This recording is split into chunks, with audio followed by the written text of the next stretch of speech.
Ready? We're ready. Okay. Good morning, everyone. We are starting to learn about love.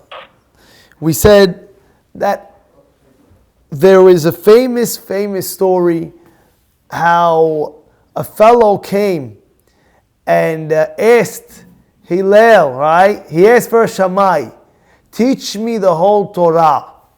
Teach me the whole Torah on one leg. So what did Shammai say? Go fly a kite. What are you doing? Teach me the whole Torah on one leg? He went to Hillel. He says, teach me the whole Torah on one leg. What did he say to him?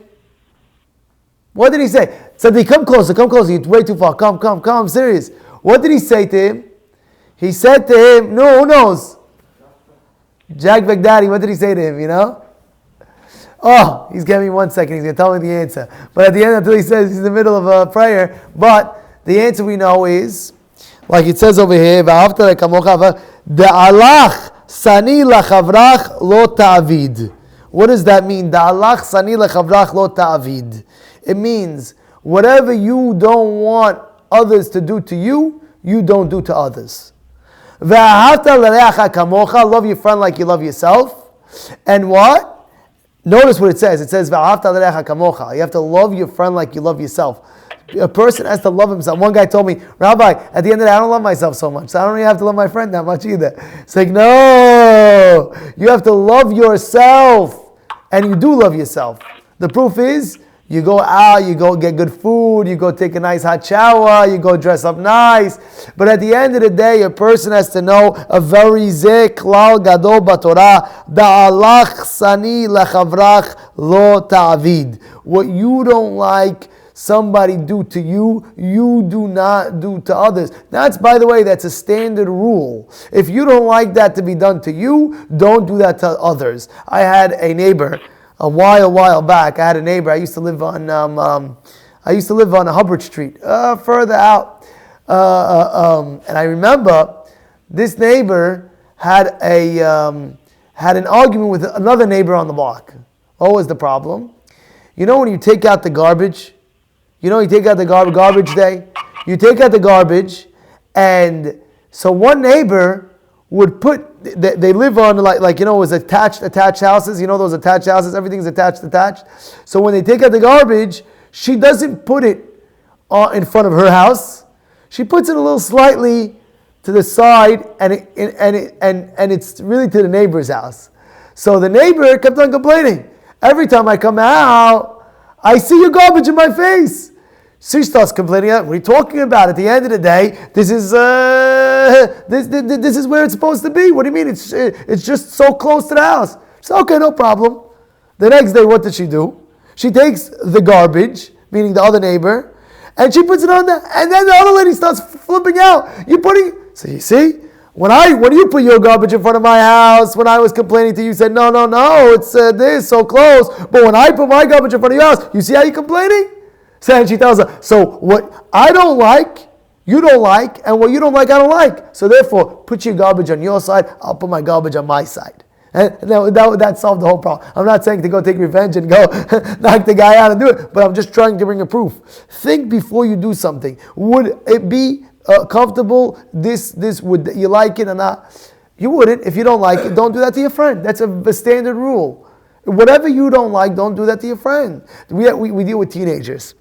We deal with a lot of teenagers that come on a nightly basis learning. And I paid a shiva call one day to somebody.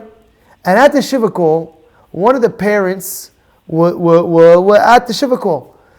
And the father and mother, they were both there actually, both parents. It happened this past week. When I walked in, whenever I finished, I'm walking out. In the hallway, they were fuming, screaming. I was like, what's going on? Why are you screaming?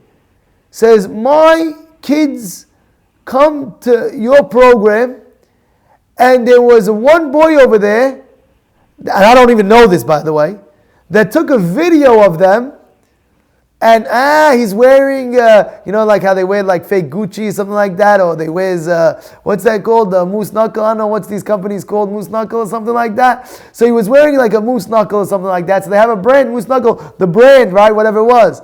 All of a sudden he opens up his jacket, one teenager opened up his jacket, and inside you could see if it's authentic or not authentic. And they start making fun. Take a video. The guy's wearing a fake moose knuckle. And he's spreading. He puts it on social media, and the mother's going crazy. And you know what the mother said? She said, "Rabbi, if it was your kid, what would you do? You wouldn't like that."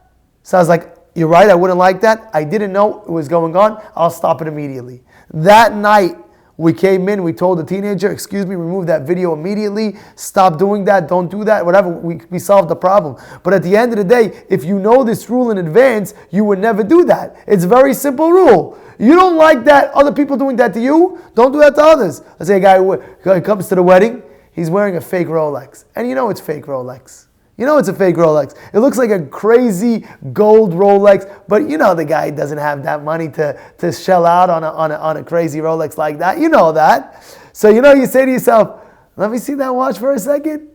And then you look on the back to see if it's real or not real. You look in the inside, on the side of the Rolex, it says Rolex. If not, but you really got to examine it to see if it's fake or not. So the guy takes his watch and he looks, it's fake Rolex. Who are you playing? Come on, you can't do that to other people. You don't want them to do that to you. I mean, you're going to say, "Rabbi, but I don't wear no fake Rolex, Rabbi. Mine is real." I know, but at the end of the day, if you were in his position and you were wearing something fake, you wouldn't want somebody to come to you and do that. So therefore, we're trying to bring out what he's saying over here is a very big rule. If you don't like that to be done to you, don't do that to other people. That's the bottom line. It's a rule, a standard rule. You don't want the guy to say this is fake, so therefore don't do that. Don't do that to others. And I wanted to tell you, it's a very, very important rule and a very important lesson. Because if you remember this lesson, you'll be good to everybody. You'll be good to everybody. Sometimes a person walks by. I always tell you the story of walking by my block. And I always see the same guy, I say hello, he wouldn't say hello. It's not nice, say hello. So I heard Rabbi Miller saying, if somebody doesn't say hello back to you, keep on saying hello, keep on saying hello, keep on saying hello. Eventually they'll say hello back. Eventually. It takes time to crack them. So I say, I'm going to do that. Every day I would walk by, I would see him, say, "Hi, how are you? Hi, how are you?" I know, maybe he had arrogance. I don't know, he doesn't want to say hello. He's walking by, he goes like this. Eventually, one day, it was like 2-3 weeks later, I saw him, I didn't say hello to him. True story. I saw him, I didn't say hello. I don't know what it was. So, I'm not going to say hello to him today. I can't anymore. I can't crack him. He's a tough cookie. I'm not cracking this tough guy. I'm not saying hello. I was walking by. My Yetzirah maybe got me that day. I'm walking by. All of a sudden, he says, "Hi, how are you?" I was like, whoa, shocking. The day like my, but at the end of the day, what you don't like, don't do to others. And I'm very, very careful. If somebody says hello, I say hello, how you doing? You have to be careful, be appropriate.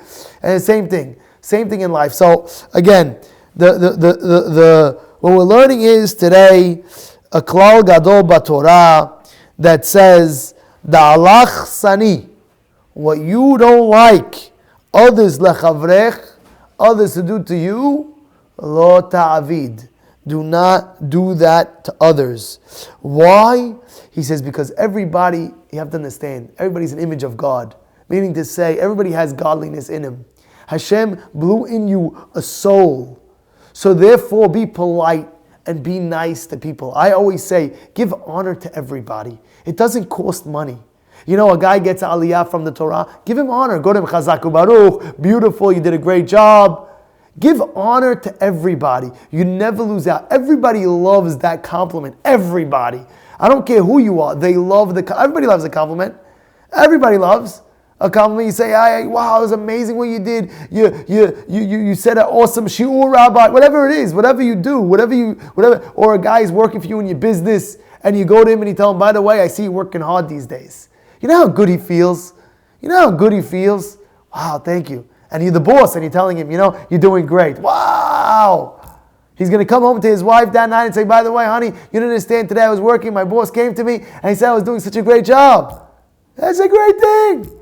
Don't you want that people to do that to you? Whatever you want good, do good to others. Whatever you don't want be done to you, don't do to others. Remember that rule, and you remember that rule, standard rule, you'll see, you'll make sure you'll never ever hurt anybody's feelings. You'll never ever hurt anybody's feelings. I know growing up, I'll end off with this story. I'll end off with this story, and the story was when I was in high school. One guy was a wise guy. There was one kid in the class, and the kid was a little chubby. The kid was a little chubby. He had some meat on him. You know what I'm saying? He had that boom. So one kid says in the class, "Oh, does anybody have a pen? I need to write." So the kid says, the fat guy said, "Oh, why don't you just write with your blood?" Like he was being like so disgusting. Why don't you write with your blood like you're a loser? Why don't you just write with your blood? Like it's a disgusting thing to say. Disgusting thing to say. And this guy popped out by accident. He says, "How about I write with your fat?" And it was the craziest thing in the school at that time because you know how it goes. You know what I'm saying? You tell me, "Why are you fat?" And the guy was fat. He could kill this guy. You know, he could kill this guy. One choke, he's done. But at the end of the day, I personally went over to both of them. I said, "You're both crazy." I said, "Why? You said that. You said that. If you don't like words to be said nasty to you, don't say nasty words to other people." That's the bottom line. We'll end off over here. I don't know. Have a great day, everybody.